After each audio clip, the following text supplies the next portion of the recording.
talking about boycotting China. But what is the right way? India imports goods worth $50 billion from China and exports only $2.5 billion to China. It's a huge gap of $47.5 billion. And knowing this, if India wants to boycott all Chinese products at once, it might backfire the Indian economy. Now, if you think it's already too late to boycott Chinese goods and help your country grow, then you're thinking wrong. Why? Because most of the people watching this video did not know that in 1987, that is 34 years ago, the Chinese economy was almost equal to the Indian economy. If this still sounds impossible to you, then you are probably wrong again. Since if India can build a 10,000 crore industry in just 2 months, then it can surely reduce its dependency on China in the right way. And the right way is an investment by us. An investment of time and commitment, forming a long-term substitution plan. But what do we mean by a long-term substitution plan? Evident from the name, a substitution plan to boycott Chinese goods by initially importing similar goods from other countries and then gradually manufacturing the same goods in India. Had this been as easy as saying, we could have been the best in a very short time, but it's not. It's a long process that starts with the boycott of Chinese consumer products. There are things around us we are not aware of that are made in China. Similar products, their substitutes, are made in India. All we have to do is prioritize. After a certain point in time, where we have enough knowledge about these goods along with world-class infrastructure, we can start manufacturing them, thereby only importing raw materials from other countries including China. Because boycotting them at once is not at all rational. If this process continues, then it is likely to reach a point where we would have enough resources and knowledge to manufacture those raw materials. And why should we do that? We should because of 3 major reasons. First, reducing dependency on China. Second, to make our country's Jdbi stronger. This is only possible if we generate employment. And in order to do that, we strongly need labor empowerment, which can be done through 1. Vocational training. And 2. Shifting of excess labor from a more agricultural based industry to a more industrial skill training sector. But this all to happen over a period of time. But only if we start sometime, and that time is now. Starting from small toys to big toys, from small companies to big companies, China copies it all. Even the eggs. As of 2019, 85% of the world's counterfeit products are manufactured by China, followed by Turkey at 3%. But here the question is, how is it harming us? The whole Indian market is filled with the counterfeit products which are manufactured by China. As a result, new emerging brands can't compete with them who have a lot of potential. Still they can't compete because of the prices of these counterfeit products which are manufactured by China. As a result, they don't have any option and people like us buy these duplicate products which are manufactured by China. The top 5 counterfeit products produced by China are smartphones, luxury bags, sportwear, footwear and cosmetics. And the sale of these add a huge amount of money to Chinese GDP. It's not like there are no emerging brands. In the apparel sector, there has been many up-and-coming startups like Bewakoof, Soul Store, Lulu and Sky, amongst others. But Chinese e-commerce websites like Shein and Club Factory make their functionality difficult by attracting people with cheap clothing options. Even when Indian brands provide comparable products at almost 40% cheaper rates, we choose them. Why? Even though these brands face allegations for poor quality and evasion of import duty, we choose them. Why? Because in the world of fast fashion, customers are attracted by aesthetics more than anything else. These brands have huge social media outreach and engage in extensive digital marketing.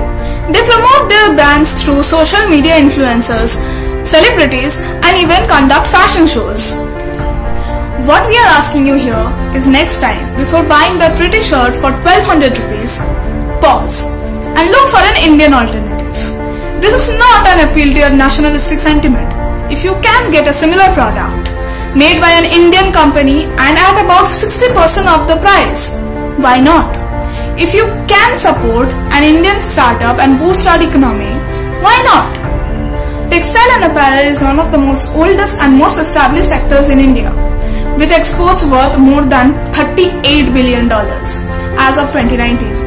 With our support, if it can reach an estimated $82 billion by 2021. What does Facebook, YouTube and Google have all in common? The 3 most popular websites in the world are all banned in China. That's because there is an army of government officers which blocks and filters out content in the world's largest censorship operation, which is also nicknamed as the Great Firewall of China. In 2017, the Chinese government passed a law which states that all Chinese companies have to share the data they collect from their users with the Chinese Communist Party. In recent times, the experts have raised questions on Chinese apps stealing user data and even personal information. So why is China doing this? This is because China wants to be a superpower in artificial intelligence by 2030. TikTok crossed 1 billion downloads on Play Store. This means 1/7 of the world's population is on TikTok. Apart from getting access to your contacts, your camera, your microphone, it also has access to your location, your IP address, your stream resolution, your browsing history, your search history, and many other things you can't even think of. TikTok's parent company, ByteDance, is an artificial intelligence company. This means that whenever you are searching something on TikTok, you are taking a survey, you are feeding information as to what you like, what you do not like, what you agree with, what you do not agree with, what you want, what you do not want.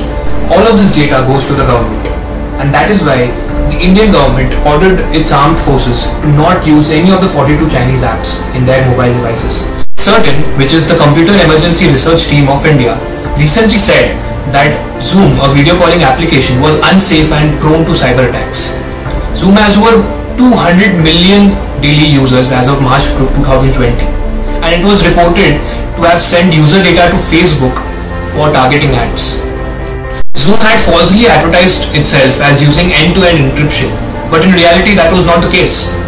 According to an article by the Washington Post, thousands of Zoom videos were left viewable on the internet, highlighting the privacy risk to millions of users, including those video calls having confidential information. So हम ये कैसे करें?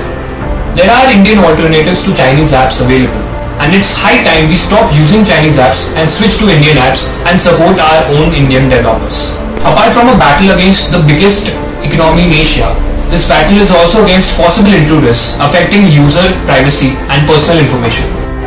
Let's talk about something which took India for a growth ride since 2001. Yes, I'm talking about the automobile industry, the key factor to any economy present in the world. An Indian car uses 10 to 15% of imported parts, and out of which China holds the majority of share, that's by 27%. You might think it's a low percentage, but it's worth more than $17.5 billion. Now let's talk about our Indian automobile sector. It contributes more than 7.1% to the country's GDP, 25% to the manufacturing sector, and supports more than 37 billion jobs. But right now, the Indian automobile sector is in reverse gear since 2019. The time has come for automation and modernization of the automobile industry, which is eating up the jobs of millions of workers every other year. So for that, we need to train our laborers with the newest technology and upgraded machines. According to the sharpest and most experienced mind in the automobile industry, our country needs a scrappage policy immediately to maintain its demand throughout the upcoming years. Now the question arises, what is a scrappage policy? A scrappage policy states that a vehicle should not be re-registered after it completes its 15 years of lifespan. There should be a cut in the GST rate to boost our economy, because taxation is a very hard bullet to bite along with the changing regulations of the government, like from BS4 to BS6. But as every coin has two sides, let me take you to the brighter side now. The automobile sector of India stands fourth worldwide and is expected to rank third by the year 2022, and that's a huge pride for all of us. It is expected that in the upcoming days the automobile industry is going to have a huge benefit. But the question arises, how? People are avoiding public transport and they are trying to maintain social distancing, and thus they are purchasing their personal vehicles for their own safety measures. There is a huge demand for electronic vehicles and its automobiles around each and every corner of the world, and it's going to be the new normal for each and every economy. We as budding entrepreneurs should take up this opportunity and start manufacturing raw materials and auto parts which the world needs. Not just automobile parts, but also the machines that build and assemble them are imported from China by big names in the Indian automobile manufacture sector. Most of the goods manufactured in India imports its raw materials from China. Ancient India was famous for its use of organic chemistry and the use of herbal science. At present, the country depends on imported biochemicals, which increases the cost of agricultural expenditure, followed by a hike in the price of essential food items. Machinery, including power tools, agricultural machinery, packaging and printing machinery, forklifts, wheel loaders, despite being from entirely separate industries, are all manufactured in China. Most ships in the world are built either in China, South Korea or Japan. So India, like all other countries, buys from those yards, despite having its own shipbuilding industry, but not as developed as China. But why can't India adapt to the manufacturing industry? With almost 1 million people joining the workforce every month and an increasing unemployment rate, especially in the agricultural sector, a vibrant manufacturing sector awaits to absorb all of them. All the budding entrepreneurs out there, and especially the batch of 2020, must take up this opportunity to start their manufacturing startup. It is said that every manufacturing job creates 3-4 jobs at the wider economy. This is the reason that at a similar stage of development, countries like China, Indonesia, South Korea had a share of manufacturing in the economy at upwards of 25%. But in India, that same share has stagnated at around 15% for the past few years. The popular Chinese products, which are famous for its low prices, can be overtaken if the supply chain is built near to the demand centers, simply by making in-house in India. First, focus on reducing the skill gap. Less than 1/5 of the workers that are entering into the workspace annually are skilled. So in order to increase the productivity, we need to invest in vocational training, not only for the new workers, but also for retraining of the existing workers.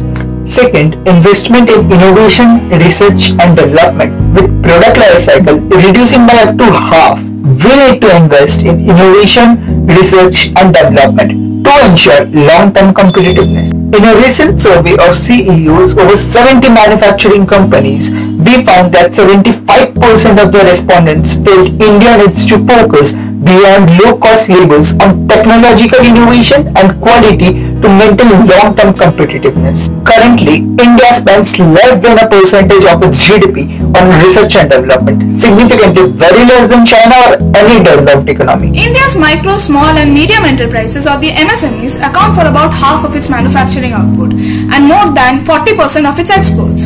They are an important part of the manufacturing value chain, often acting as supply chain partners and outsourced processing units for larger companies. Yet they are in distress, with MSME defaults amongst the highest across all credit classes. If India wants to revitalize its manufacturing sector, it cannot ignore this individually small but collectively large group of companies. Its success is underpinned by A. razor-sharp focus on innovation and efficiency, B. apprenticeship model supported by the local universities, and C. tailor-made financial schemes.